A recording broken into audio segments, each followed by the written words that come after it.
धन जननी धन भूमि धन नगरी धन देश, धन करणी धन कुल धन, जहाँ साधु प्रवेश। जगत गुरु तत्वदर्शी संत रामपाल जी महाराज जी के अवतरण दिवस पर दिनांक 6 से 8 सितंबर 2025 को नेपाल सहित भारत के 12 सतलोक आश्रमों में 3 दिवसीय महासमागम का आयोजन किया जा रहा है। इस पवित्र अवसर पर 3 दिवसीय अखंड पाठ, विशाल भंडारा, विशाल सत्संग समारोह जैसे कई भव्य कार्यक्रम होंगे। साथ ही नेत्र जांच शिविर और दंत चिकित्सा शिविर का भी आयोजन किया जा रहा है, जिसमें निशुल्क नेत्र जांच और दांतों का इलाज किया जाएगा, जिसमें आप सभी नगर व ग्राम वासियों को इस विशाल अद्वितीय भंडारे में सादर आमंत्रित किया जाता है। कृपया आप इस विशाल भंडारे व सत्संग में परिवार सहित पधार कर इस आयोजन की शोभा बढ़ाएं।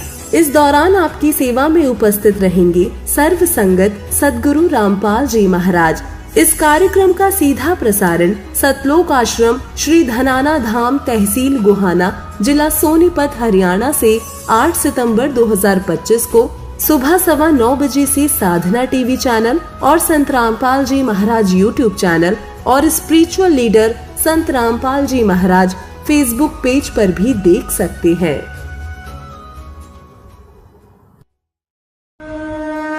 संत रामपाल जी महाराज एक ऐसे महान संत जिन्होंने अपनी सतभक्ति, तत्व ज्ञान, करुणा और सेवा के बल पर समाज में नई मिसाल कायम की है। संत रामपाल जी महाराज की अगुवाई में उनके सभी सतलोक आश्रमों से समाज कल्याण के अद्भुत कार्यों ने समाज को सुनहरे भविष्य की एक नई उम्मीद दिखाई है। संत रामपाल जी महाराज से नाम दीक्षा लेने के बाद लाखों लोगों की लाइलाज बीमारियां जैसे कैंसर, एड्स आदि ठीक हुई। संत जी के ज्ञान से प्रेरित होकर उनके अनुयायियों ने लाखों यूनिट रक्तदान किया। संत जी ने लाखों बहन बेटियों का दहेज मुक्त विवाह करवाया।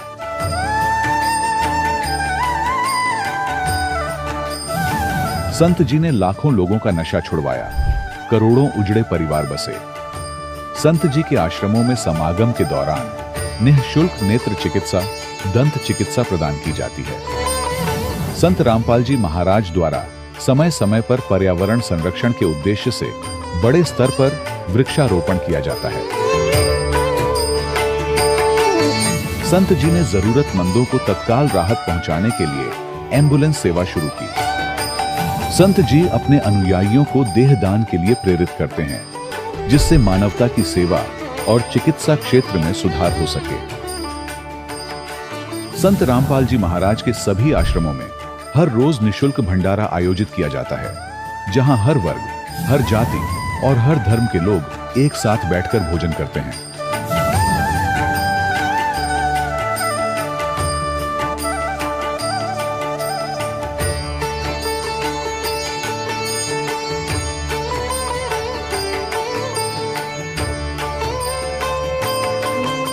संत रामपाल जी महाराज की अन्नपूर्णा मुहिम ने गरीब और बेसहारा लोगों के जीवन में एक नई ऊर्जा और उम्मीद को जन्म दिया है। घर घर खाद्य सामग्री और जरूरी मदद पहुंचाकर संत रामपाल जी महाराज ने लोगों को दुख और मजबूरी से लड़ने की ताकत प्रदान की है।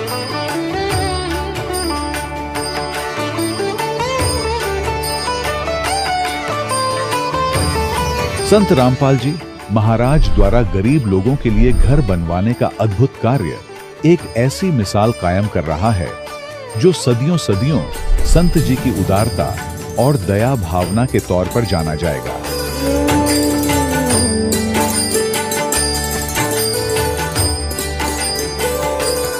संत रामपाल जी महाराज के आश्रम में हजारों बुजुर्गों को सम्मान और प्यार के साथ जीवन जीने का अवसर मिलता है। उनके खाने, रहने और स्वास्थ्य की पूरी जिम्मेदारी संत रामपाल जी महाराज उठाते हैं। अनाथ बच्चों के लिए संत रामपाल जी महाराज के सभी आश्रम किसी वरदान से कम नहीं। यहाँ उन्हें शिक्षा, संस्कार और भविष्य के लिए बेहतर अवसर प्रदान किए जाते हैं। चाहे बाढ़ हो, भूकंप या महामारी, संत रामपाल जी महाराज और उनके अनुयायी हमेशा ही जरूरतमंदों के लिए सबसे आगे खड़े रहते हैं। कोविड महामारी के दौरान संत रामपाल जी महाराज के आश्रमों से करोड़ों लोगों के लिए भोजन, दवाइयां और जीवन रक्षक सामग्रियां उपलब्ध कराई गई। चाहे गरीब की मदद हो या किसी शोषित और पीड़ित वर्ग के हक और सम्मान की लड़ाई, संत रामपाल जी महाराज ने हमेशा ही उनकी दबी आवाज को सरकारों तक पहुंचाया है और उन्हें उचित न्याय दिलवाने में अहम भूमिका अदा की है। समाज में आध्यात्मिक और सामाजिक मूल्यों के प्रति जागरूकता लाने में संत रामपाल जी महाराज हर कदम पर मानवता के सच्चे सेवक साबित हुए हैं। संत रामपाल जी महाराज का जीवन हमें सिखाता है कि सच्ची सेवा वही है जो निस्वार्थ भाव से की जाए। आइए हम भी इस महान सेवा के कार्य में इस महान संत से जुड़ें और संत रामपाल जी महाराज से नाम दीक्षा लेकर अपने जीवन को धन्य बनाएं।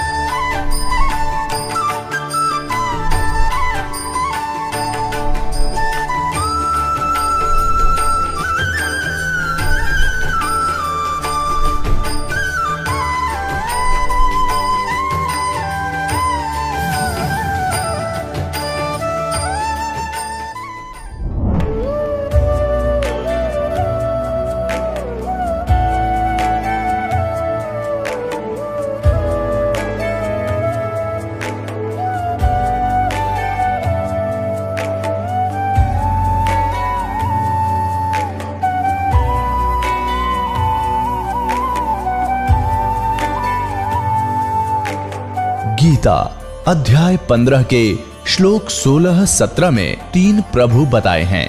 ये 3 प्रभु कौन हैं? किस प्रभु की शरण में जाने के पश्चात जन्म और मरण समाप्त हो सकता है? 3 प्रभुओं में सबसे उत्तम परमात्मा कौन है? कैसा है? उसका क्या नाम है? इन सभी गूढ़ रहस्यों को जानने के लिए अवश्य सुनिए जगत गुरु तत्वदर्शी संत रामपाल जी महाराज के अमृत वचन। सत साहिब दर्शकों, भारत में स्थित छत्तीसगढ़ राज्य में दामाखेड़ा कबीर पंथियों का एक महत्वपूर्ण गढ़ माना जाता है। यहाँ कबीर पंथ से जुड़े कई आश्रम हैं, जहाँ सुख की तलाश के लिए कई अनुयायियों का आना जाना लगा रहता है।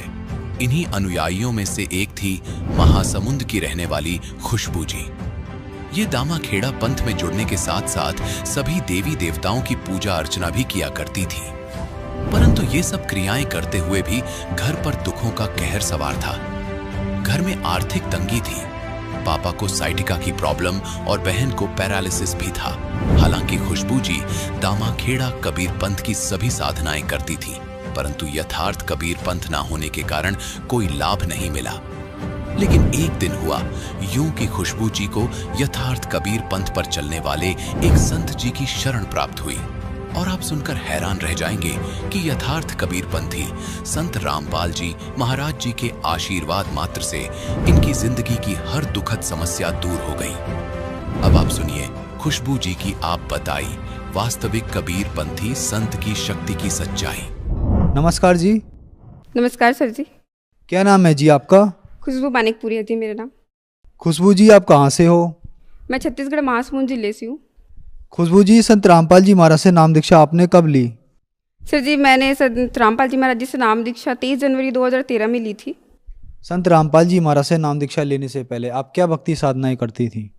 संत रामपाल जी महाराज जी से नाम दीक्षा लेने के पहले हम शुरू से ही कबीर पंथी थे। कबीर साहब जी की पूजा अर्चना करते थे और साथ में अन्य देव देवताओं की भी पूजा करते थे, जैसे शिव जी का उपवास रखना, श्री कृष्ण जी का जन्माष्टमी का उपवास रखना, नवरात्रि है ना, ये सारी चीज़ें भी हम पूजा किया करते थे। जैसे कि आपने बताया कि आप शुरू से ही कबीर पंथी हैं और संत रामपाल जी महाराज जी भी कबीर पंथी हैं, तो फिर आप संत रामपाल जी महाराज की शरण में क्यों गई? क्या कारण बना? संत रामपाल जी महाराज जी के शरण में आने का यही कारण था कि हमको शुरू से एक पूर्ण सदगुरु की तलाश थी कि जैसे कि हम कबीर पंथी हैं, ठीक है, तो दामाखेड़ा पंथ से मेरे पापा पहले जुड़े हुए थे, लेकिन क्या उनका जो भक्ति था पापा को सही नहीं लगता था। जैसे शास्त्र विरुद्ध है ना, कई ऐसे थी परंपराएं जो कि पापा को सही नहीं लगता था, फिर वो कंठी माला अपना ग्रहण कर लिए थे। मैं भी पापा को बोलती थी पापा मैं भी जाऊंगी, मेरे को भी नाम उपदेश लेना है, क्योंकि स्टार्टिंग से मेरे को ये पूजा अर्चना में बहुत ही ज़्यादा लगाव था और मैं बचपन से ही कबीर साहब जी की और जैसे अन्य देवता की बताइए मैं फास्ट रखती थी, है ना, जैसे नवरात्रि हो गया, शंकर जी का भी और बजरंग बली जी, ये सब सारी चीज़ों को मैं बहुत मानती थी। और संत रामपाल जी महाराज जी का जब मैं सत्संग देखी टीवी पे, तो कबीर साहब जी के बारे में बता रहे थे। वैसे तो मैं सारे सदगुरु जी के जितने भी गुरु हैं सबके सत्संग सुनती थी, क्योंकि परमात्मा के ऊपर लगाव था मेरा पहले से, और मैं भी सोचती थी भाई पूर्ण परमात्मा तो है हमारे कबीर साहब जी। पापा पहले ही बोलते थे कि कबीर साहब से बड़ा कोई भगवान नहीं है, मैं अपने फ्रेंड्स को भी बोलती थी। लेकिन जो पूर्ण गुरु है बोलते हैं गुरु जी के बिना हम अपने वेदपूर्ण शास्त्रों का ज्ञान हमें नहीं हो सकता, है ना। बोलते हैं जैसे कि गुरु बिन माला फेरते, गुरु बिन देते दान, गुरु बिन दोनों निष्फल है, पूछो वेद पुराण। ये सारी वाणियाँ हमको पहले ही पता थी, लेकिन पूर्ण गुरु की तलाश थी। तो संत रामपाल जी महाराज जी के शरण में आने का मेन कारण यही था कि हम को पूर्ण गुरु मिले। और संत रामपाल जी महाराज जी वेद शास्त्र जो है सबका सटीक ज्ञान बताते हैं, जो कि अन्य नकली धर्म गुरु जो हैं वो नहीं बताते, वो बस अपना प्रवचन सुनाते हैं। और जैसे कि हमारे संत रामपाल जी महाराज जी वेद पुराण गीता को खोल खोल करके बताएं, उंगली रख रख करके बताते हैं कि भाई इसमें क्या है, और मानव को शास्त्र अनुकूल साधना से ही भक्ति में लाभ होता है, और हमको हुआ। इसलिए हम संत रामपाल जी महाराज जी के आश्रम पे गए और वहाँ से हम नाम उपदेश लिए 2013 में थे। संत रामपाल जी महाराज से नाम दीक्षा लेने के बाद आपके क्या अनुभव रहे? संत रामपाल जी महाराज जी से नाम उपदेश लेने के बाद हमारे तो बहुत सारे अनुभव रहे। जैसे कि सबसे पहले हमको अध्यात्म लाभ मिला, मोक्ष का मार्ग मिला, पूर्ण सदगुरु जी मिले। और जो हमारी आर्थिक तंगी थी, शारीरिक परेशानी भी बहुत थी। जैसे कि मेरे पापा जी है ना, उनको 2007 से ही साइटिका का प्रॉब्लम था। तो जैसे कि मैं बता रही हूँ, कबीर साहब जी की हम पूजा करते थे तो पापा को उतना प्रॉब्लम नहीं होता था, ठीक है, 2007 से था। और 2013 में जब हम नाम उपदेश लिए तो पापा का साइटिका का प्रॉब्लम था, लेकिन वो कभी मतलब ध्यान नहीं देते थे। वो बोलते थे भाई ठीक हो जाएगा, अपना ऑयल वगैरह लगा करके ना वो शांत रह जाते थे, क्योंकि साइटिका में बहुत ज़्यादा ट्रीटमेंट लगता है। और पापा सुन रखे थे इसमें पैरालाइज भी हो जाता है, लेकिन पापा का यही था कि भाई चलेगा तब तक, और आर्थिक तंगी भी थी, इसलिए ये सारे में ध्यान नहीं देते थे। तो सबसे पहले लाभ ये हुआ कि पापा का जो साइटिका का प्रॉब्लम था वो संत रामपाल जी महाराज जी की दया से ठीक हो गया। और जैसे कि मेरी छोटी सिस्टर है, उनको भी सिकलीन का प्रॉब्लम होता है। ब्लड उनका 8-9 ग्राम होता था, ज़्यादा नहीं होता था, और वो थोड़ी वीक थी। और जैसे कि 2013 में हम नाम उपदेश लिए, सिस्टर काफ़ी छोटी थी, वो नाम दीक्षा ली तो थी लेकिन वो नाम जाप नहीं करती थी। तो जब कोविड स्टार्ट हुआ 19 में, वो स्कूल जा रही थी साइकिल से, तो वहाँ से गिर गई। फिर उसका जो घुटने में दर्द स्टार्ट हो गया, तब से उनका प्रॉब्लम जो है ना कंटिन्यू रहा। और एक टाइम ऐसा है कि उनका कमर से नीचे जो है ना काम करना बंद कर दिया था, पूरा पैरालाइज हो गई थी। वो मतलब खड़ी भी नहीं हो पाती थी, बैठ भी नहीं पाती थी, और सोती भी तो उनको पेन होता था। जब हम डॉक्टर को दिखाया तो डॉक्टर बोले कि इनका जो फ्लूइड है जॉइंट्स का, अपना कमर का, अभी वो सूख गया है, तो इसके लिए काफ़ी ट्रीटमेंट लगेंगे, हमारे पास इसका इलाज नहीं है। उसके बाद हम 7 हिल्स हॉस्पिटल सुने थे विशाखापट्टनम का, वहाँ बोलते थे वहाँ जो भी जाता है ना वो ठीक हो जाता है, वहाँ बहुत सारे कंसल्टेंट डॉक्टर हैं, ऑल टोटल जितने भी हैं, तो आप वहाँ ले जाइए। तो कोविड टाइम पे 2020 पे ना हम अपनी बहन को, कलेक्टर को पहले लेटर लिखे थे कि हमको लेकर जाना है, क्योंकि अलाउ नहीं था कोविड टाइम पे किसी को कहीं लेकर जाना। तो वहाँ पे हम उनको लेकर गए, बहन को हम अपने मतलब जैसे पापा उनको उठा कर लेते थे गोद पे, वो चल नहीं पाती थी, वहाँ लेकर के गए। वहाँ के डॉक्टर्स बोले भाई नसों का प्रॉब्लम है इनका तो भाई पूरा टेस्ट कराना पड़ेगा। और जो MRI टेस्ट होता है सबसे बड़ा टेस्ट, वो मैं लाई हूँ अपने साथ उसका, क्योंकि नशों का प्रॉब्लम था तो उसमें ही पता चलता है MRI टेस्ट में, जो कि 8,000 हो गया था कोरोना टाइम पे। तो वो सारी जांचें कराए, और जो और भी रिपोर्ट्स है बहन के जितने भी है, blood report, blood sugar, urea, सारी चीज़ें, क्रिएटिनिन वगैरह सब चीज़ टेस्ट करवाए। लेकिन मालिक की वजह से सारी टेस्ट जो है ना नॉर्मल आए। डॉक्टर भी हैरान था कि भाई इतना प्रॉब्लम है, फिर ये सारे टेस्ट नॉर्मल कैसे आए। तो ये संत रामपाल जी महाराज जी का हमारा दया था परमात्मा की कि बहन का जितने भी रिपोर्ट है सब सारे नॉर्मल आए। मेरी बहन का नाम कोमल दास था, और उनका सिकलीन का प्रॉब्लम, और सिकलीन का जिनको प्रॉब्लम होता है उनका ब्लड 8 to 9 या फिर 8 से कम ही होता है। तो मेरी बहन बहुत वीक हो चुकी थी, जैसा कि मैं आपको बताई विशाखापट्टनम में उनको लेकर गई थी, तब वो चल नहीं पा रही थी अपने पैर से। नाम दीक्षा लेने के बाद उसके बाद ये देख सकते हो 10 पॉइंट उनका HB है, जबकि वो पूरी वीक थी। न्यूट्रिशन की कमी बताए थे डॉक्टर, बस न्यूट्रिशन का टेबलेट दिए थे। उसके बाद में उनका HB जो है वो 10 पॉइंट दिखा रहा है। और नाम उपदेश लेने के बाद जो मेरी सिस्टर है कोमल दास, उनका जितना भी रिपोर्ट है मालिक की दया से सब नॉर्मल आया जी। सिर्फ जैसे कि मैं बता रही थी, मेरी सिस्टर का कमर के नीचे पैरालाइज हो गया था, वो चल नहीं पा रही थी, कुछ ताकत नहीं था उनको, ठीक है। तो हमने 8,000 का ये MRI का रिपोर्ट अपना टेस्ट करवाया था। आप देख सकते हैं यहाँ पे जो स्पाइनल कॉर्ड होता है, वर्टिब्रा कॉलम है ना, जो नसों का प्रॉब्लम होता है, तो ये MRI का अपना जांच कराया जाता है, जो कि डॉक्टर हमको भी एडवाइस की थी कि आप MRI कराइए, तो ही पता चलेगा कि इनका ये प्रॉब्लम क्यों हो रहा है। तो हमने ये 8,000 का MRI का रिपोर्टिंग करवाया था, आप देख सकते हो। और मालिक की दया से, सतगुरु रामपाल जी महाराज जी की दया से ये पूरा नॉर्मल आया जी, संत रामपाल जी महाराज जी से नाम उपदेश लेने के बाद। आज मेरी सिस्टर अपने पैरों पर चलती है और उनको कुछ भी प्रॉब्लम नहीं है और ब्लड में उनका 10 पॉइंट रहता है। सर जी, संत रामपाल जी महाराज जी से नाम उपदेश लेने के बाद तो लाभ तो बहुत सारे हैं, पल पर परमात्मा हमको लाभ देते हैं। और जैसे कि मैं बता रखी हूँ कि हमको धार्मिक लाभ, अध्यात्म ज्ञान हुआ। हम भी नकली गुरुओं के चक्कर में पड़े थे भाई, बहुत सारे हम भी अनुष्ठान कराते थे। जैसे हमारे में चौका होता है, ठीक है, कबीर पंथ में चौका किया जाता है, उसमें भाई भजन कीर्तन बहुत सारी चीज़ें होती हैं। तो वो सारी चीज़ों से भी हमको परमात्मा की दया से भी छुटकारा मिला। और एक जो शास्त्र अनुकूल साधना होता है, गीता में भी बताया गया है कि शास्त्र अनुकूल साधना से ही हमको पूर्ण लाभ होते हैं। और तत्वदर्शी संत ही हमको वेद पुराण शास्त्र अनुसार साधना बताते हैं। 4 वेद 6 शास्त्र 18 पुराण, सबका ज्ञान संत रामपाल जी महाराज जी वेद पुराण खोल खोल करके अपना उंगली रख करके बताते हैं। तो ये लाभ मिला जी हमको। जैसे कि आपने बताया कि आप एक मानिकपुरी समाज से हैं। मानिकपुरी समाज शुरू से ही कबीर पंथ को मानते हैं, उन्हीं की पूजा करते हैं। आप पीढ़ी दर पीढ़ी कबीर साहिब जी को मानती हैं, आपके यहाँ उनकी पूजा होती थी। छत्तीसगढ़ कबीर पंथों का गढ़ है और संत रामपाल जी महाराज जी भी कबीर पंथी हैं। आपने 2013 में हजारों किलोमीटर दूर कबीर पंथी संत रामपाल जी महाराज से नाम दीक्षा ली। तो जैसे कि आपने बताया कि आप बहुत ज़्यादा दुखी थी, तो संत रामपाल जी महाराज से ही लाभ मिला आपको? पहले जो आप कबीर पंथी में पूजा कर रही थी उनसे लाभ नहीं मिला, ऐसा क्यों, जबकि दोनों ही कबीर पंथी हैं? सर जी, संत रामपाल जी महाराज जी हैं, शास्त्र अनुसार हमको साधना बताते हैं। पहले भी हम कबीर साहब जी की पूजा करते थे, जैसे जो चौका होता है ना, वो करते थे, लेकिन वैसा कुछ लाभ नहीं था। परिवार में जो शारीरिक परेशानी, जैसे कि मैं बता रखी हूँ, पापा को, मम्मी को, भाई को, वो था। और जैसे संत रामपाल जी महाराज जी शास्त्र अनुकूल साधना बताते हैं और हमको पूर्ण सदगुरु जी मंत्र भी देते हैं हमारे वेद शास्त्र अनुसार, जिसके जाप से भी ये सारी परेशानी दूर हुई। जो श्रद्धालु आज आपको टीवी पर देख रहे हैं और वो संत रामपाल जी महाराज से नाम दीक्षा लेना चाहते हैं, तो कैसे ले सकती हैं? संत रामपाल जी महाराज जी से अगर आप नाम दीक्षा लेना चाहते हैं तो सत्संग चैनल पर आती है, उसके नीचे पट्टी चलती रहती है जिसमें आश्रम के भी नंबर्स है, उस पर आप कॉल करके, और ऑल ओवर द इंडिया में नामदान केंद्र हैं, आप अपने आसपास पता भी कर सकते हैं, नंबर पे कॉल करके वहाँ से आप संत रामपाल जी महाराज जी से नाम उपदेश ले सकते हैं जी। धन्यवाद जी। धन्यवाद सर जी। दर्शकों, अभी आपने सुने संत रामपाल जी महाराज से दीक्षा प्राप्त करके सुखी हुए भक्त के अनुभव। अब देखिए जगत गुरु तत्वदर्शी संत रामपाल जी महाराज के मंगल प्रवचन। तो काशी के अंदर गौरी शंकर, वही सुदर्शन जी के पिताजी गौरी शंकर ब्राह्मण हुए और उनकी माता सरस्वती नाम से गौरी शंकर के साथ पत्नी रूप में रही। गौरी शंकर जी भगवान शंकर के बहुत पुजारी थे और नेक आत्मा थे। उन आत्माओं, ये पिछला स्वभाव संस्कार, चाहे किसी मजहब धर्म में जन्म ले इंसान, उसके साथ रहता है। अब वो ब्राह्मण कुल में जन्मे थे और ब्राह्मण काशी के, तो तकरीबन उनका व्यवसाय यही था, रोजी रोटी बनाना, दुनिया को बहकाना, जंतर मंतर बताना, श्राद्ध निकलवाना, पिंड भरवाना, अटपट करना। लेकिन उनकी आत्मा नहीं मानती थी, वो केवल भगवान शंकर की महिमा गाते थे, शिव पुराण की कथा सुनाते थे।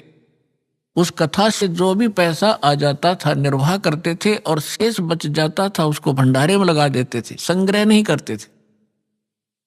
जिस कारण से उनकी इस क्वालिटी से, इस गुण के कारण उनके प्रति आम हिंदू की एक विशेष जो आस्था थी, जुबान पर चढ़े हुए थे सबके कि बड़ा नेक आदमी है, कोई लालच नहीं करता है, निस्वार्थ कथा सुनाता है।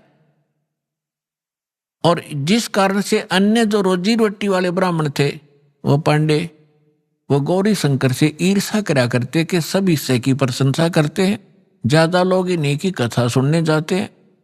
तो उसको नीचा दिखाने के लिए वो बहुत प्रयत्नशील थे, लेकिन उनकी कोई चल नहीं रही थी, दाल नहीं गल रही थी। इस बात का पता चला काजी और मुल्लाओं ने, काशी के काजी मुल्ला मुसलमानों को पता चला कि गौरी शंकर हिंदू धर्म का घना प्रचार कर रहा है। और उनको ये भी मालूम हुआ कि अन्य जो ब्राह्मण हैं, जिनको सभी गुरु रूप में मानते हैं ये हिंदू लोग, वो इससे ईर्ष्या करते हैं, इनके साथ नहीं है। जिस कारण से उन दोनों को, गौरी शंकर और सरस्वती को, वो निसंतान थे, उनका बालक बच्चा नहीं था कोई भी, उनको जबरदस्ती मुसलमान बना दिया। अपना जूठा पानी उनका सारा छिड़क दिया, उनके मुंह में डाल दिया। 10-5 हिंदू खड़े होकर देख रहे थे ब्राह्मण, उन्होंने जाकर सारा अनाउंसमेंट कर दी कि गौरी शंकर मुसलमान बन गया है, उसके घर नहीं जाना है, उसको अपने घर नहीं आने देना है, इसको गंगा में स्नान भी करना बंद कर दिया। गंगा घाट पर जहां ब्राह्मण लोग नहाया करते थे वह मुसलमानों को अलाउड नहीं था स्नान करना उस गंगा में, और मुसलमान लोग इस गंगा की गणी परवाह भी ना करा करते नहान को विशेष, क्योंकि उनके उस इतिहास में है ही नहीं। तो गौरी शंकर सरस्वती विवश हो गए, उनका नाम बदल दिया। गौरी शंकर का नाम धर दिया नूर अली, और सरस्वती का नाम रख दिया नियामत। अपभ्रंश करके उनको सीधा नीरू और नीमा कहने लगे।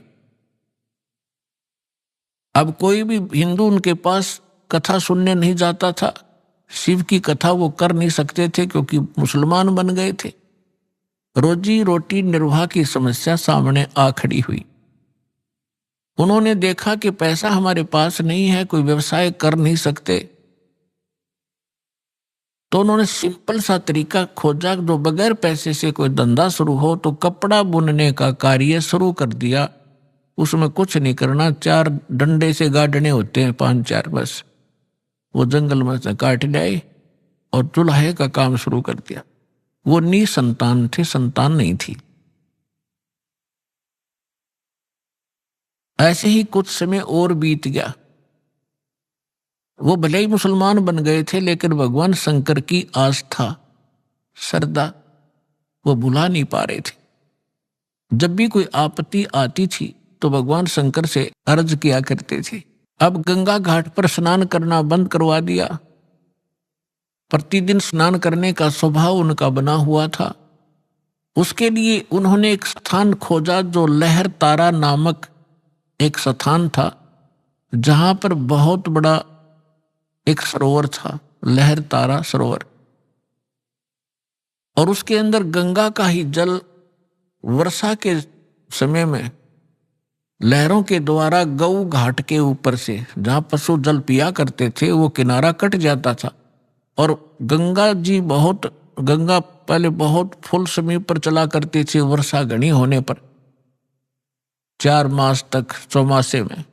तो उस गऊ घाट के ऊपर से पानी और फ्लो हो गए, लहरों के द्वारा उछल उछल के, और एक बहुत बड़े सरोवर को भर दिया करता था। वो झील थी,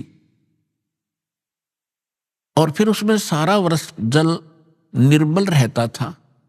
गंगा के जल में एक गॉड गिवन एक ऐसा मेरिट है, ऐसा गुण है, ये सतलोक से आई हुई है ये गंगा, तो वो कभी खराब नहीं होता। पुण्यात्माओं, जितने भी आज तक सतलोक के गुण गाने वाले राधा स्वामी पंथ से पहले कोई सतलोक जाना नहीं था। और इन्होंने कबीर साहब की वाणी में तो सतलोक सचखंड की पूरी विवरण है ही है, लेकिन कबीर पंथी भी ढंग से नहीं जानते थे। सतलोक वो भी कहते थे, लेकिन सतलोक में कुछ नहीं मानते थे। चेतन ही चेतन है, वहां प्रकाश ही प्रकाश है, यही राधा स्वामी वाले कहते थे। और ये धन धन सतगुरु सच्चा सौदा, जय गुरुदेव। और निरंकारी तो कहते हैं भगवान निराकार है। और किसी हिंदू से पूछ ले, किसी मुसलमान से पूछ ले, किसी इस सिख या ईसाई से पूछ ले, परमात्मा को वो निराकार बताते हैं। अब सच्चाई, जिन महापुरुषों ने भगवान को देखा, फिर इस दास पर रजा हुई। अब वहां क्या सारी सृष्टि ऐसी है जैसे यहां पर है? ये डुप्लीकेट है और वो ओरिजिनल है। वहां पर ये 5 तत्वों से बना हुआ कोई मटेरियल नहीं है, एक तत्व से बना हुआ। जैसे 5 तत्वों से यहाँ यह शरीर बना हुआ है, अब इसमें कोई तत्व दिखाई नहीं देता, दिखता ये 5 तत्वों से बना है। मृत्यु के उपरांत इसको जब सभा किया जाएगा, ये अपने अपने तत्वों में बट जाएगा। इसी प्रकार वह एक तत्व से सारी सृष्टि, सभी पदार्थ एक तत्व से, काजू किस्म सेब संतरे ये अनार एक तत्व से, हमारा शरीर एक तत्व से, तो वहां केवल एक नूरी तत्व से ही बना हुआ होता है। तो जो अमर सरोवर है वहां से, सतलोक से ये गंगा आई है। परमात्मा ने एक सैंपल भेजा है कि हमारे लोक में ऐसा मटेरियल है, ऐसा पदार्थ है जो कभी खराब नहीं होते। और वहां तो लोक ही बहुत सुंदर है, वहां तो खराब होने का मतलब नहीं। और यहाँ इस गंदे लोक में 10 दिन में पानी में बदबू हो जाए, और यहाँ पर गंगा का जल खराब नहीं हो रहा। ये सतलोक से आया हुआ ये मटेरियल है, पदार्थ है। तो ऐसे दूधों की नदियां वहां सरोवर भरे हैं, दही के सरोवर भरे हैं, वहां पर शहद के सरोवर भरे हैं, हर तरह के पदार्थ हैं। और सदाबहार फल हैं, सदाबहार वृक्ष हैं, सदाबहार वहां पर ये बेल बूटे हैं, लता हैं। तो पुण्यात्माओं, प्रसंग चल रहा है, वहीं पर आते हैं। तो नीरू नीमा सुबह सुबह उठ करके प्रतिदिन उस लहर तारा नामक तालाब में स्नान करने के लिए जाने लगे। रूटीन बना हुआ था, गर्मी का मौसम था, ज्येष्ठ सुदी पूर्णमासी, गर्मी का मौसम। और उस दिन परमात्मा अपने वचनानुसार, जैसे सुदर्शन जी से कहा था, बेटा तू चिंता ना करे, मुझे टाइम तो कितना लगे तेरे माता पिता को मैं पार करूंगा। जिस कारण से वो बोला, भगत सुदर्शन यहाँ की इच्छाओं को त्याग सका, नहीं तो उसके गल में या एक फांसी और गल गई थी। यही बहुत थी उसको यहाँ काल के लोक में फंसाने के लिए। लेकिन पुण्यात्माओं, परमात्मा कहते हैं मेरी शरण में जब आप आ जाओगे, फिर मेरा काम है, तुम मेरी मर्यादा में रहना, मुझसे दूर ना होना, फिर मैं आप करूंगा तुम्हारे सारे काम। कैसे तुम्हें पार करना है वो फिर मेरी ड्यूटी है। अब जैसे परमात्मा ने एक फार्मूले बताए हैं, द्वार धनी के पड़ा रहे, धक्के धनी के खावे, 100 काल झकझोल ही पर द्वार छोड़ ना जावे। एक तरीका बताया है कि द्वार धनी के पड़ा रहे और धक्के धनी के खावे, यानी अपने सच्चे दरबार में, अपने सतगुरु के पास यहां आता रहे, चाहे कुछ भी आपको लोग कहें, और कोई छोटी मोटा ऐसा कोई दुख भी आप पर आ जावे, उसमें अपनी हिम्मत नहीं आ रहे और भगवान से दूर मत होना। इसलिए कहते हैं द्वार धनी के पड़ा रहे और धक्के धनी के खावे। सतलोक यानी आश्रम में आता रहे, जाता रहे, छोटा मोटा कोई उकचुक हो भी जा, हिम्मत नहीं आ रहे। कबीर साहब कहते हैं सतना छोड़े सूरमा, सत छोड़े पत जा, और सत के बांधे लक्ष्मी फेर मिले किया। फिर फार्मूला बताया है कि द्वार धनी के पड़ा रहे, धक्के धनी के खावे, 100 काल झकझोल ही पर द्वार छोड़। तो परमात्मा भी और भी कहते हैं कि जो जन मेरी शरण है, जो एक बार मेरी शरण में आ गया और गुरुद्रोही हुआ नहीं, फिर उसको मैं छोड़ूंगा नहीं, पार करके ही छोड़ूंगा, समय कितना लग जाए। जो जन मेरी शरण है ताका हूं मैं दास, और गेल गेल ला गया फिरूं जब तक धरती आकाश। तो पुण्यात्मा, अब परमात्मा ने अपना वचनानुसार उनको निकालना था। यदि वो ब्राह्मण बने रहते, उनमें अभिमान की कमी नहीं थी, और जहां अभिमान है वहां भगवान मिल नहीं सकता उन व्यक्ति को। आज से 600 वर्ष पहले ब्राह्मण वर्ग एक बहुत ही उच्च कोटि के माने जाते थे। इनको हमारे क्षेत्र में दादा नाम से पुकारा जाता था, चाहे छोटा सा बालक हो, और बहुत बड़ी महिमा थी इनकी। उस समय परमात्मा ने पहले तो उनकी वह मरोड़ काटी, वो बनाए मुसलमान, उस ब्राह्मण कुल से हटाया। अब वो बेशक मुसलमान बने हुए थे, लेकिन वो तो एक सिंपल मैन थे, गुजारा करते थे अपना, जैसे भी नमाज नमूजू न बता दी वह कर रहे थे, लेकिन अंतःकरण उनका टूटा हुआ था, उनके अंदर कोई अभिमान नहीं था। तो परमात्मा ज्येष्ठ सुदी पूर्णमासी संवत 1455 सन 1398 को ब्रह्म मुहूर्त में, ब्रह्म मुहूर्त कहते हैं सूर्य उदय होने से लगभग 1.5 घंटा पहले। यहाँ थोड़ा सा प्रसंग और सुनाना अनिवार्य है कि स्वामी रामानंद जी एक ब्राह्मण थे। वो काशी के अंदर अधिकतर ब्राह्मण लोग जो थे वो ऊत भूत की पूजा करते और करवाते थे। सदग्रंथों, वेदों और पुराणों से वे दूर चले गए थे। उस महापुरुष ने आकर के वहां पुनः वेदों का, पुराणों का आदि श्रीमद् भगवत गीता का प्रचार करना शुरू किया, जैसा उनको नॉलेज था। उन्होंने 1400 ऋषि बना रखे थे अपने चेले, उनको संत रूप में उनका एक पहचान बना रखी थी। वैष्णव परंपरा से जो दीक्षित होते हैं वो सारे उनको बाह्य आडंबर करवा रखे थे। लंबा तिलक लगाना, गले में एक तुलसी के मनिये की एक माला डालना, ओनली तुलसी के लकड़ी का एक मनिया होता है।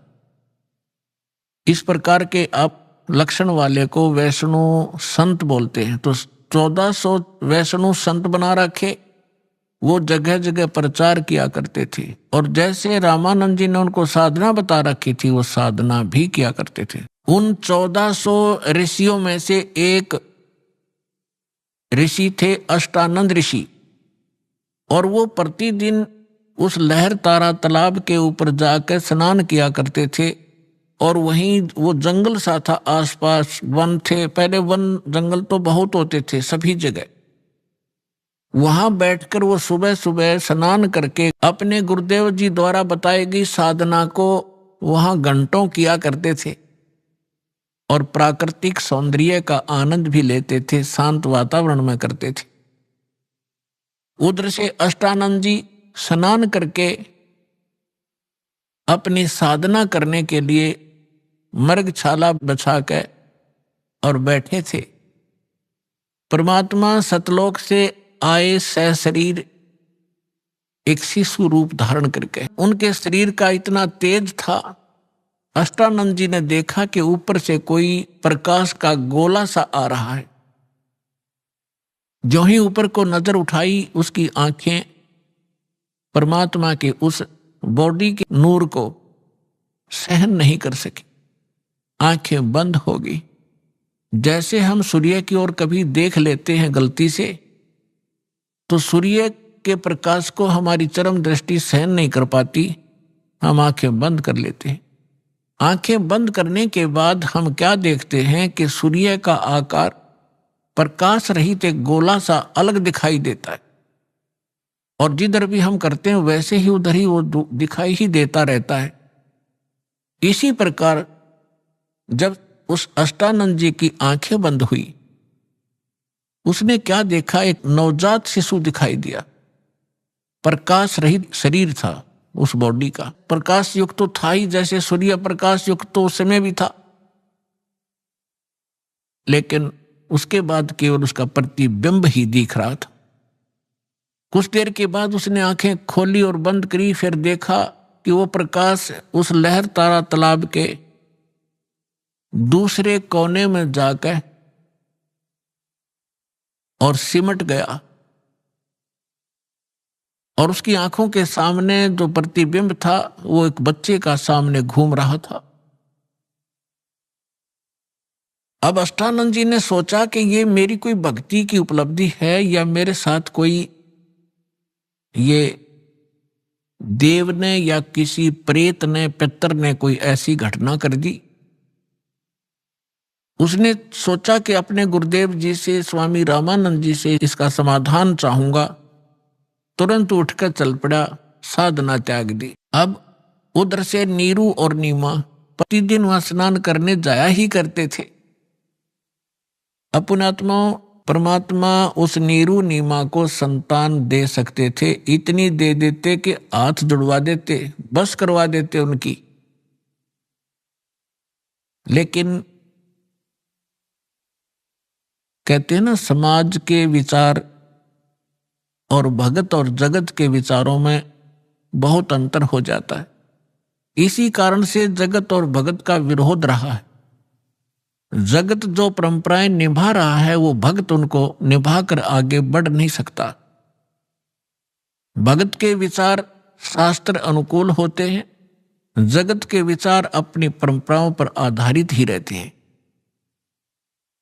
अब यहां समाज तो ये कहता है, पहले तो बहुत बुरा हाल था, जिसका कोई पुत्र ना हो, संतान ना हो, तो ऐसी धारणा बन रखी थी हमारे अंदर कि सुबह सुबह उसके दर्शन भी नहीं करने चाहिए, वो मनहूस व्यक्ति है। ये तो है जगत के विचार। और हमारे सूक्ष्म वेद में परमात्मा का दिया ज्ञान वो क्या कहता है कि जिनका संतान नहीं है वो बहुत ही खुशकिस्मत वाले व्यक्ति हैं। अब यहां बात बिगड़ती है कि ये क्या मतलब होया भाई, जिसका संतान नहीं है वो गणे अच्छी किस्मत वाले हैं और जिनका संतान है वह माड़ी किस्मत वाले। ये 100% सत्य है। लेकिन जो भक्ति नहीं करते वो चाहे संतान वाले हों और चाहे बिना संतान वाले हों, दोनों ही कर्महीन हैं। और जो शास्त्र अनुकूल भक्ति त्याग कर मनमाना आचरण भक्ति भी कर रहे हैं तो भी यूजलेस है, वो भी कर्महीन है। शास्त्र अनुकूल साधना परम संत से प्राप्त करके फिर चाहे संतान वाले हों और चाहे ना संतान वाले हों, दोनों ही खुशकिस्मत है। अपने आत्मा इस अध्यात्म ज्ञान को अच्छी तरह समझना। अब बिना संतान वाले क्यों खुशकिस्मत है? पुणात्माओं, परमात्मा का उद्देश्य आपको इस गंदी दलदल से निकालना है। और आपने जो ज्ञान सुना है, जो परंपरा और जो विचार सुने हैं, वो इस दलदल में फंसे रहने के ही सुने हैं और उन्हीं को आप फाइनल और सत्य मान बैठे हो। एक बार सुखदेव ऋषि जी 12 वर्ष तक अपनी मां के गर्भ में रहे। वो बाहर नहीं आए क्योंकि गर्भ के अंदर बच्चे को अपने पूर्व जन्म के संकट और आने वाले इस जन्म में जो लिखे हुए हैं वो सारे याद रहते हैं कि के दुख आएंगे तेरे ऊपर बाहर जाते। जिस कारण से उसने गर्भ से बाहर नहीं आया। वो 12 वर्ष के बाद ब्रह्मा विष्णु महेश तीनों ने आकर उससे कहा, सुखदेव तू बाहर आ जा, ये परंपरा खराब मत कर। तब उसने कहा था कि आप के अंदर से निकल रहे ये तीनों गुण, क्या त्रिगुणमयी माया बाहर आते ही अचेत कर देती है, शुद्ध बुद्ध भला देती है। आप अपनी माया को रोको। अब इन्होंने कहा कि देखो, इस माया को रोकना हमारे बस की बात नहीं है। ये तो हमारे अंदर गुण भर दिए भगवान ने, लेकिन हम कुछ क्षण के लिए सांस घोट सकते हैं, नहीं तो हमारा शरीर फट जाएगा। ये इतनी देर तक, बस इतनी देर, फ्रिक्शन ऑफ सेकंड हम इसको रोक सकते। तब सुखदेव जी ने कहा, आप इतनी देर रोक दो। कहते तीनों देवा थम भी माया, उदर गर्भ से बाहर आया। अब क्या बताते हैं, सुख दे सुख में उपजे, राई सिंह समोय, नौ नाथ और सिद्ध 84 संग उपजे थे दोए। अब हम और प्रकरण ना बढ़ा करके आपको जो उद्देश्य है उसको सुनाते।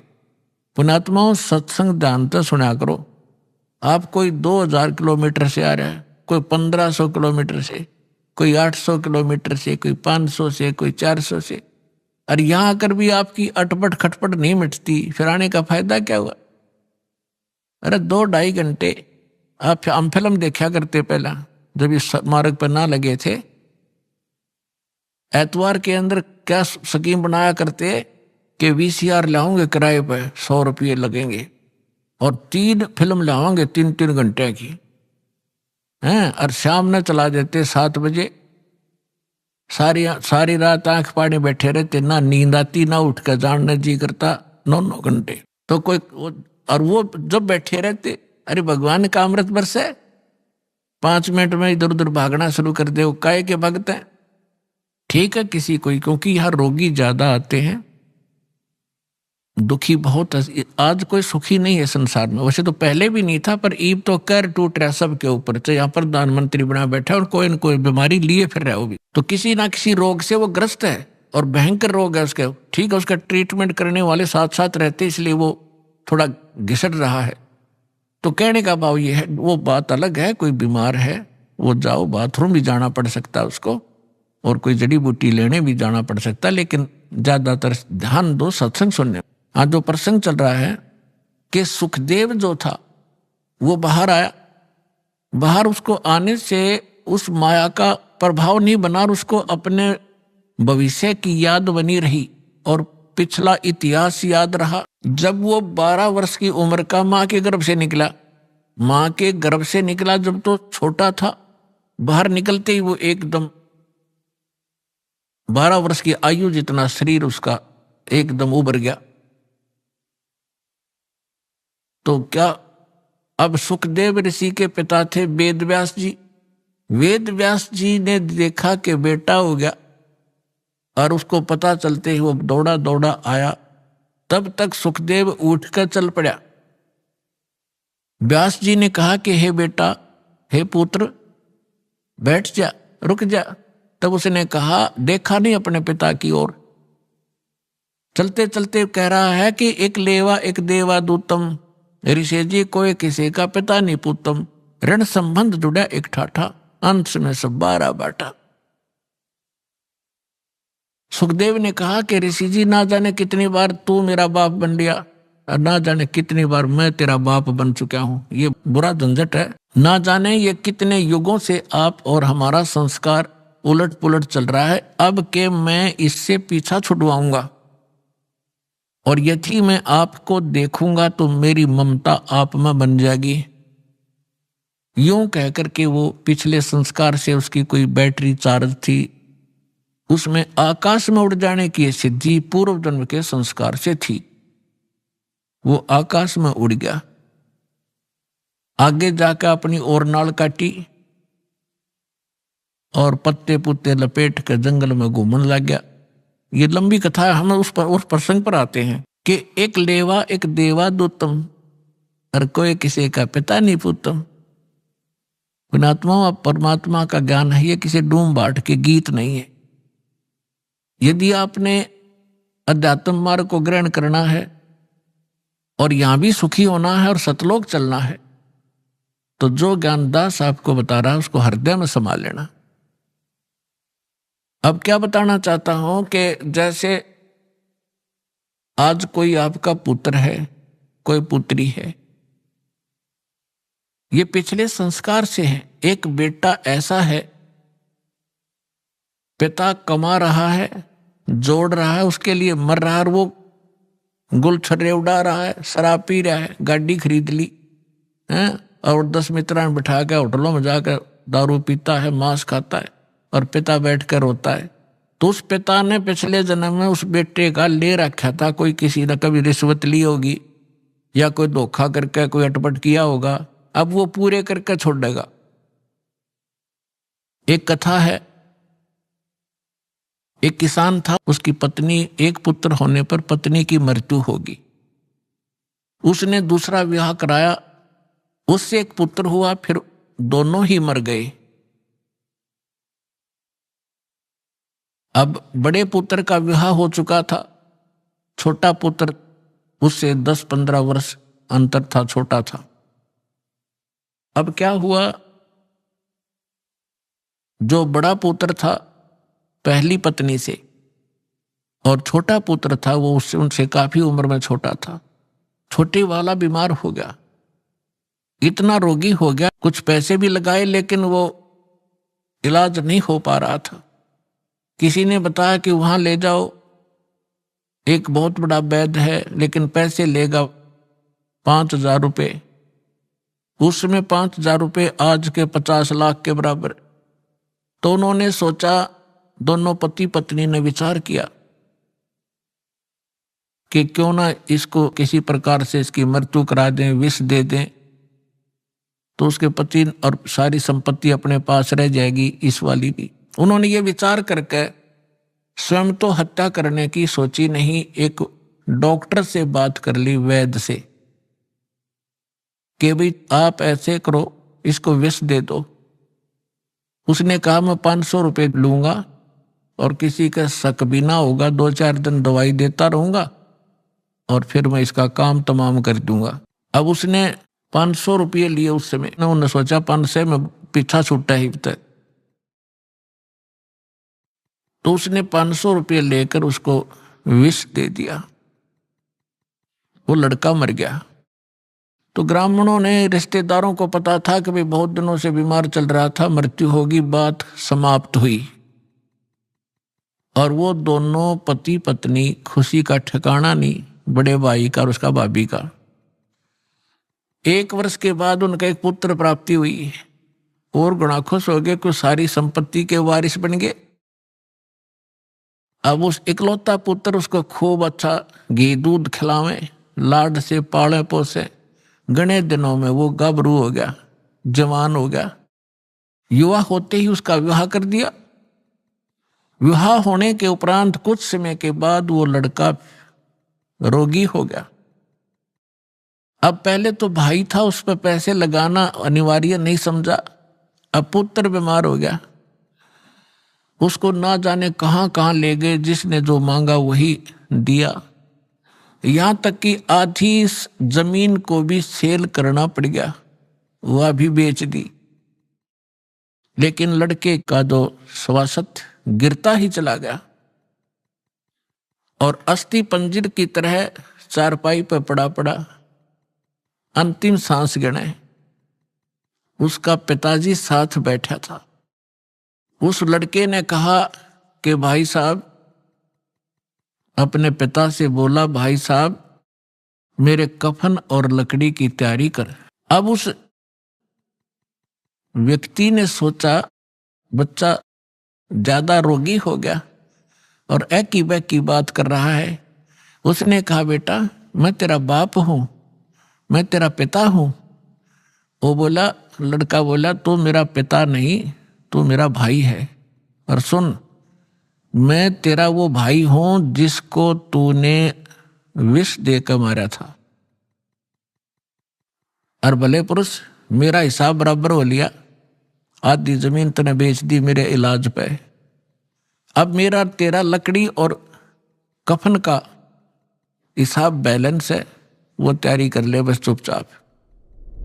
अभी आपने सुने संत रामपाल जी महाराज के मंगल प्रवचन।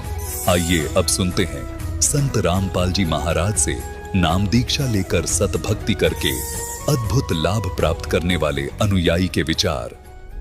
दर्शकों, भगवती दास जी जो पहले बजरंग बली और मां दुर्गा की भक्ति करते थे, इन्होंने 2011 में अपनी पत्नी की गंभीर बीमारी और घर की आर्थिक समस्याओं का सामना किया। इन्होंने मां दुर्गा की भक्ति के माध्यम से अनेक सिद्धियां प्राप्त की, लेकिन इन्हें जीवन में कोई भी स्थायी समाधान नहीं मिला। मां दुर्गा ने इन्हें एक दिन सपने के माध्यम से सलाह दी कि वे संत रामपाल जी महाराज की शरण में जाएं। संत रामपाल जी महाराज से नाम दीक्षा लेने के बाद भगवती दास जी की पत्नी की गंभीर बीमारी, जिसमें 3 गांठें थीं और ऑपरेशन की सिफारिश की गई थी, वो पूरी तरह से ठीक हो गईं। पहले ये तंबाकू और शराब की बुरी लत से परेशान थे, लेकिन नाम दीक्षा लेने के बाद इन सभी बुरी आदतों से मुक्त हो गए हैं। संत रामपाल जी महाराज की भक्ति ने इन्हें न केवल शारीरिक रूप से स्वस्थ किया, बल्कि मानसिक और आत्मिक शांति भी प्रदान की। इनके घर की आर्थिक स्थिति भी सुधर गई और अब इनके घर में कोई भी बीमारी नहीं है। आइए अब सुनते हैं भगवती दास जी की कहानी, उन्हीं की जुबानी। नमस्कार सर। सत साहेब। सर क्या नाम है आपका? भगवती दास। सर कहाँ से हैं आप? हम बदनावर तहसील रूपाखड़ा के। सर संत रामपाल जी महाराज से नाम दीक्षा आपने कब ली? 2013 में। सर संत रामपाल जी महाराज से नाम दीक्षा लेने से पहले आप क्या भक्ति साधनाएं करते थे?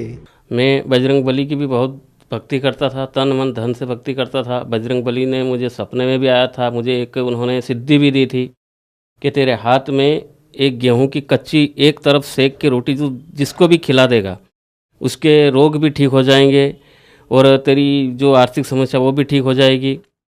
मगर सर कुछ भी नहीं हुआ। माता जी की भी मैं बहुत ही भक्ति करता था। माता जी को मैं 5 दीपक जलाता था और माता जी की एक शक्ति भी थी मेरे पास में जो नारियल की थी। उससे मैं मतलब आगे पीछे भूत भविष्य वर्तमान की भी बात बता सकता था। मगर फिर भी मेरे घर की ना तो कोई आर्थिक समस्या ठीक हुई, ना कोई हमसे कोई बीमारी नहीं गई। हम मम्मी बहुत ही दुखी थे सब। मेरे को दर्शन भी दिए थे। माता जी की जोत आसमान से मेरे घर पर उतरी थी। शेर की सवारी की चौकी मेरे घर पे थी और माता जी कई बार मेरे को दर्शन भी दिए, प्रत्यक्ष भी दर्शन दिया, अप्रत्यक्ष भी दर्शन। सपने में भी मेरे को गोद में जैसे बच्चे को खिलाते इस प्रकार माता जी ने मेरे को गोद में खिलाया है। और उसके बाद फिर भी मेरे घर की, मेरी पत्नी की, मेरे बाल बच्चों की कोई भी समस्याएं ठीक नहीं होती थी। इतनी भक्ति करने के बाद में भी मैं तकलीफ में ही था। सर पहले आपकी माँ दुर्गा में बहुत अटूट श्रद्धा थी, आपको बहुत सारी सिद्धियां भी प्राप्त थी, तो फिर आप संत रामपाल जी महाराज की शरण में कैसे आए? गुरुदेव के बारे में संत हमारे गांव के भगत जी उनसे बताया संत रामपाल जी के बारे में, तो मैंने उनको गलत भी समझा कि कोई संत परमात्मा नहीं हो सकता है और मेरी बीमारी कोई काट ही नहीं सकता है। जब इतनी बड़ी शक्ति मेरे साथ में है तो कोई नहीं काट सकता। तब माता जी ने मेरे को दर्शन दिए। मैंने ये बोल दिया था माता जी को, अगर तेरे से मेरी कोई समस्या ठीक नहीं होती हो तो मैं किसी की भी शरण में जाऊंगा। तभी माता ने कहा कि संत रामपाल जी महाराज की शरण में चले जाओ, तुम्हारी सब समस्या का हल वहीं हो जा। अगर कह रहे हो कि मेरे को छोड़ दो तो छोड़ दो, तेरी जो समस्या है मेरे से ठीक नहीं होगी।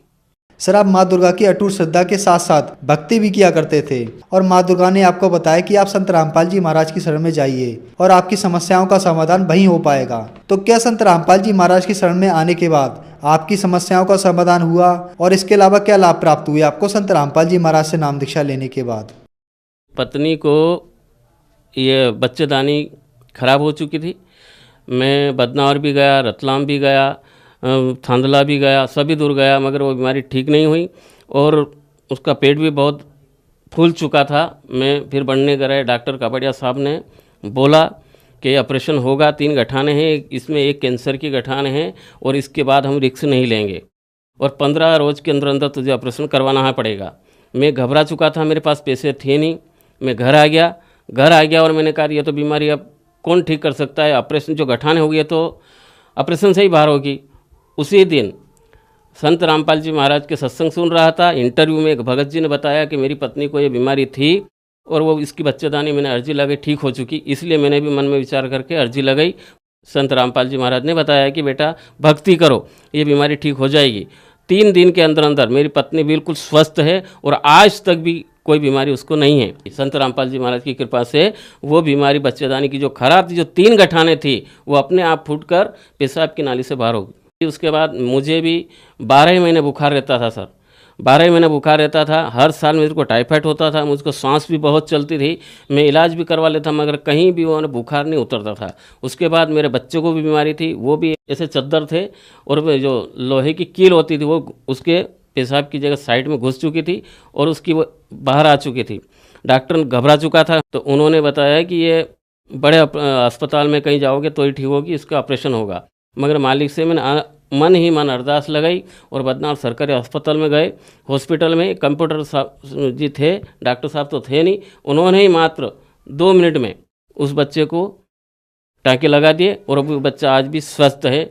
संत रामपाल जी की कृपा से हमारी पत्नी की बीमारी, मेरे बच्चे की बीमारी, मेरी बीमारी, सब संत रामपाल जी महाराज की शरण में जाने के बाद सब ठीक ही। और अभी तक हम बिल्कुल ही सभी स्वस्थ हैं। हमारे घर का कारोबार भी अच्छा चलता है और कोई भी बीमारी नहीं हमारे घर में, सभी प्रकार से अभी हम सब ठीक हैं। ये तो छोटे छोटे तो वैसे बहुत ही लाभ है, मगर ऐसे सुनता है परमात्मा। ये संत रामपाल जी महाराज जी की शरण में आके मुझे पता चला। मेरे बच्चे के कान में गेहूँ चला गया था, हमने कोशिश करी, नहीं निकला। हम पास के गांव मुल्तान ले गए थे, वहाँ पूनम चंद जी पाटीदार डॉक्टर साहब है, उन्होंने भी वो देखा, निकालने की कोशिश करी, मगर वो गेहूँ पर्दे के पास चला गया था। उन्होंने बताया कि अब रतलाम बड़े हॉस्पिटल में बताना, वो साइड में से चीरा दे के ये गेहूँ निकाल देंगे। हम घबरा चुके थे दोनों पत्नी पत्नी।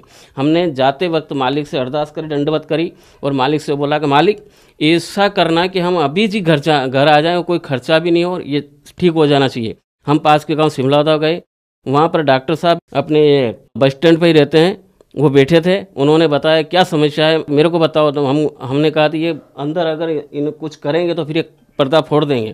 फिर उन्होंने कहा नहीं आप लाओ, हम ले गए। उन्होंने कहा था क्या है, मैं ये गेहूँ अंदर चला गया और वो पर्दे के पास में है। उन्होंने कहा आप घबराओ मत। वो पानी का गिलास भर के लाए और 2 ही पिचकारी मारी थी, वो गेहूँ ऐसे निकाल के मुझे दे दिया। मैं देखता ही रह गया और उनको यही एक और है, मैं यही था, मैं ही घबरा गया। बस जो मैंने वहाँ दंडवत करके संत रामपाल जी महाराज को वही का वही वहाँ जाके हुआ, ना तो कोई पैसा लगा और 1 घंटे में वापस हम घर आ चुके। ऐसे ऐसे कई प्रमाण हमारे साथ में हुए हैं। उसके बाद ये मेरे दांत ये गिर चुके हैं, अभी भी दांत नहीं है, ये तंबाकू से हुए। और यहाँ मेरे को कैंसर उठा था और जबान में भी कैंसर था, मगर जब हमने संत गुरु रामपाल जी महाराज से नाम दीक्षा ली उसके बाद मुझे अभी तक कोई भी बीमारी नहीं है। और हम इतनी तंबाकू खाता था, चाय तो और बहुत सारे पी लेते हैं, मगर मैं खाना भी तंबाकू को साइड में दबा के खाता था। इतनी मतलब मुझे आदत लत पड़ चुकी थी कि मैं तंबाकू के बगैर 1 मिनट भी नहीं रहता। जैसे ही थूका दूसरी बार उसी वक्त में डाल देता था। बीड़ी भी पीता था मैं, सिगरेट भी पीता था मैं, और मैं जहाँ तक कि मैं शराब भी पीने लगा था। संत रामपाल जी महाराज से नाम दीक्षा लेने के बाद मेरी वो आदत छूट गई और आज तक मेरे को कभी वो ऐसा लत नहीं आती है कि मैं कुछ खा लूँ। आर्थिक स्थिति, हमारे शरीर के रोग थे, हमारे नशे की जो लत थी और कई प्रकार की बीमारी, हम भयभीत भी रहते थे। हमारे घर में हर 4-8 रोज में सांप या नागिन कहीं से भी आ जाती थी। मालिक की संत रामपाल जी महाराज जी की दीक्षा लेने के बाद में वो आज तक वापस हमारे घर कभी नहीं आए और ये मेरी समस्या भी कोई कुछ भी नहीं रहे। आज तक हम कोई गोली तक भी पूरे परिवार में कोई नहीं लेता है। सर आप एक बात बताइए, आप बजरंग बली की भक्ति करते थे और माँ दुर्गा में आपकी अटूट श्रद्धा थी, लेकिन इतनी भक्ति करने के बाद भी आपको कोई लाभ नहीं मिला और आपको कैंसर हो गया। उसके बाद संत रामपाल जी महाराज की शरण में आने से आपका कैंसर ठीक हो गया और आप नशा मुक्त भी हो गए। तो संत रामपाल जी महाराज ने आपको ऐसी कौन सी भक्ति साधना और दवा दी जिससे आपका कैंसर ठीक हो गया? वो शास्त्र के अनुसार जो भी भक्ति बताई वो शास्त्र के अनुसार है। गीता में भी 17वें अध्याय के 23 श्लोक में लिखा हुआ है कि भगवान कृष्ण खुद कह रहे हैं अर्जुन के, अर्जुन मेरा ओम तत् सत ये नाम है। तत्व और सत ये सांकेतिक नाम है जो कोई उन्होंने अर्जुन को कहा कि तत्वदर्शी संत की खोज कर 15वें अध्याय में बताया है। जो पीपल का वृक्ष भी बताया है कि वो जो पीपल का वृक्ष का जो पूरा भेद बता दे वो तत्वदर्शी संत है, उसकी पहचान बताई है, वो तत्वदर्शी संत होगा। उस संत की शरण में जाके अगर तू नाम दीक्षा लेगा तो ही तू मोक्ष को प्रदान होगा, वरना जन्म और मरण तेरे भी है अर्जुन, मेरे भी है। कई बार तू जन्म मतलब हो चुके, तुझे मालूम नहीं मुझे मालूम है। उसके बाद भगवान ने ये अर्जुन को ज्ञान दिया कि तू किसी तत्वदर्शी संत की शरण में जा, जहाँ से तू मोक्ष को प्राप्त होगा। कई संत अपनी अपनी भाषा में लोगों को गुमराह कर रहे हैं, बाकी शास्त्र के अनुकूल साधना नहीं है, शास्त्र के विपरीत साधना अपने अपने सब चला रहे हैं। संत रामपाल जी महाराज जी की शरण में हम गए तो शास्त्र के आधार पर हमें पूरा प्रमाण सहित संत रामपाल जी महाराज आज भी बताते हैं, पूरे प्रमाण के साथ में जो भक्ति बताते हैं उसी भक्ति से हमें सुख मिले हैं। सर संत रामपाल जी महाराज से नाम दीक्षा लेने के बाद आपका कैंसर ठीक हो गया, आपकी पत्नी का कैंसर ठीक हो गया और भी बहुत सारे लाभ आपको हुए। तो जो श्रद्धालु आपको देख रहे हैं उनके लिए आप क्या संदेश देना चाहेंगे? जी, संत रामपाल जी महाराज जी से नाम दीक्षा ले, आपकी कोई भी बीमारी होगी बिना पैसे से ठीक हो जाएगी। चाहे वो कैंसर हो, चाहे टीबी हो या असाध्य रोग हो, दुनिया में कहीं भी नहीं ठीक होता हो, वो संत रामपाल जी महाराज जी की शरण में आने से और नाम दीक्षा लेने से ठीक हो जाएगी। सर आपने यहाँ पर बताया कि संत रामपाल जी महाराज से नाम दीक्षा लेने के बाद कोई भी बीमारी ठीक हो जाएगी। आज बहुत सारे अस्पताल मरीजों से भरे पड़े हैं, तो क्या वह सारे मरीज संत रामपाल जी महाराज से नाम दीक्षा लेने के बाद ठीक हो सकते हैं? जी, संत रामपाल जी महाराज जी से नाम लेने के बाद और जो उनकी मर्यादाएं हैं उन मर्यादा में रहकर, चाहे देश में हो चाहे विदेश में हो, चाहे किसी धर्म संप्रदाय किसी का भी हो, संत रामपाल जी महाराज जी की शरण में आए और नाम दीक्षा ग्रहण करें और नियम अनुसार रहें। धरती में ऐसी कोई शक्ति नहीं है जो संत रामपाल जी महाराज नाम लेने के बाद आपको टच भी कर दे, अगर आप नियम पर हैं तो। अगर नियम नहीं है तो मालिक तो कहते हैं कि नियम में रहना पड़ेगा। अगर नियम में रह के भक्ति कर सकते हैं, जो मांस खाता है, और सारी भक्तियां कर रहे हैं लोग, मांस भी खा रहे हैं, शराब पी रहे हैं, गांजा भी पी रहे हैं, ऐसे बड़े बड़े संत इस धरती पर हैं, उनके वो गांजा भी नहीं छुड़ा सकते, वो खुद पीते हैं, तो वो परमात्मा को प्राप्त हो ही नहीं सकते। ये किसी शास्त्र में नहीं है कि इतना खाने पीने के बाद भी हमें परमात्मा मिल जाएगा। शास्त्र को विपरीत जो भी जाएगा वो कोई भी संत इस धरती पर पैदा ही नहीं हुआ है। संत रामपाल जी महाराज जी को छोड़कर इनकी शरण में आने से चाहे कोई भी बीमारी हो, कितनी भी खतरनाक बीमारी हो, मुर्दे भी जिंदे संत रामपाल जी महाराज ने किए हैं। तो आप यही है कि आप संत रामपाल जी महाराज जी की शरण में आएँ और दीक्षा ग्रहण करें। सभी समस्याएं संत रामपाल जी महाराज जी ठीक करेंगे, गारंटी के साथ में। सर, संत रामपाल जी महाराज से नाम दीक्षा कैसे ली जा सकती है? सर, चैनल पे संत रामपाल जी महाराज का 1 घंटे का प्रवचन आता है, और भी बहुत सारे चैनल हैं, वहाँ पर भी आते हैं। वहाँ नीचे पीली पट्टी चलती है, उस पर नंबर रहते हैं। संत रामपाल जी महाराज जी के सेंटर खुले हुए हैं, आप वहाँ फ़ोन करिए, आपके पास के सेंटर का वो पूरा बता देंगे, और संत रामपाल जी महाराज जी के आश्रम में फ्री से आपको नाम दीक्षा दी जाएगी। धन्यवाद सर। सत सत।